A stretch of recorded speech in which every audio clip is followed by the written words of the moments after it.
Þegar við erum að blanda eftir hlutföllum, til dæmis blanda ávaxtasafa og vatni saman eða ykkur álíka, þá blöndum við þessu í hlutföllunum til dæmis 1 á móti 6 eða 2 á móti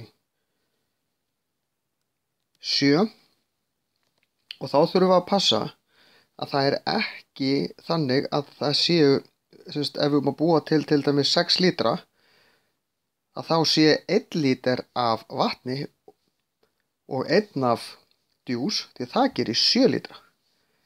Því ef við gerum 1 og 1, til dæmis hér, þá fáum við 7.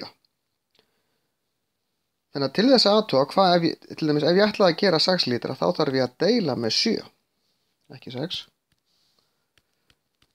Þannig að ég þarf 6/7 úr lítra af djús á móti þá 6 lítrum og 1/7 af vatni.